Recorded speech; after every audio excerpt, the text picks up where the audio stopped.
Shalom, salam sukacita. Renungan malam seiman ditulis oleh Dr. Kathleen Wijaya Kuntaraf dan Pendeta Dr. Jonathan Kuntaraf. Judul renungan malam kita adalah Memilih Sesembahan. Oleh sebab itu takutlah akan Tuhan dan beribadahlah kepadanya dengan tulus, ikhlas, dan setia. Jauhkanlah Allah yang kepadanya nenek moyangmu telah beribadah di seberang sungai Efrat dan di Mesir, dan beribadahlah kepada Tuhan. Tetapi jika kamu anggap tidak baik untuk beribadah kepada Tuhan, pilihlah pada hari ini kepada siapa kamu akan beribadah. Allah yang kepadanya nenek moyangmu beribadah di seberang sungai Efrat, atau Allah orang Amori yang negerinya kamu diami ini. Tetapi aku dan seisi rumahku, kami akan beribadah kepada Tuhan. Yosua 24 ayat 14 dan 15. Yosua menghadapkan pilihan kepada orang Israel. Apakah mau memilih untuk beribadah kepada Tuhan Allah pencipta langit dan bumi, atau dewa-dewa orang Kanani? Namun Yosua dan keluarganya memilih untuk beribadah kepada Tuhan. Sungguh satu pilihan yang terbaik yang memberikan sukacita, damai sejahtera, dan kebahagiaan kepadanya. Jadi jelaslah memilih akan sesembahan kita menentukan keselamatan kita di dunia ini atau di dunia yang akan datang.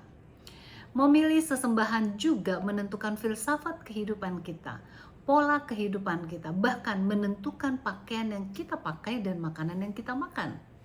Tuhan dalam kebijaksanaan yang agung telah memberikan pilihan kepada manusia, sebab Tuhan tidak menjadikan manusia sebagai suatu robot. Manusia diciptakan sesuai dengan gambaran Allah, dan gambaran Allah itu termasuk dalam kesanggupan untuk berpikir dan memiliki hak untuk memilih. Nah, hak untuk memilih ini tidak akan pernah diambil dari manusia, sebab Tuhan tidak akan pernah memaksakan kemauannya kepada kita. Ia senantiasa memberikan undangan bagi kita untuk memilih. Perlu kita sadari bahwa pilihan kita itu menentukan apakah kita dapat hidup sesehat mungkin atau hidup dengan penuh penderitaan karena sakit-sakit terus-menerus. Pilihan kita yang menentukan apakah kita dapat memiliki umur yang panjang atau pendek. Bahkan dalam jangka yang panjang, pilihan kita itu akan menentukan apakah kita akan ke surga atau ke neraka. Melihat betapa pentingnya pilihan kita, maka sudah selayaknya kita dapat memilih pilihan yang tepat dalam kehidupan yang Tuhan telah karuniakan kepada kita ini.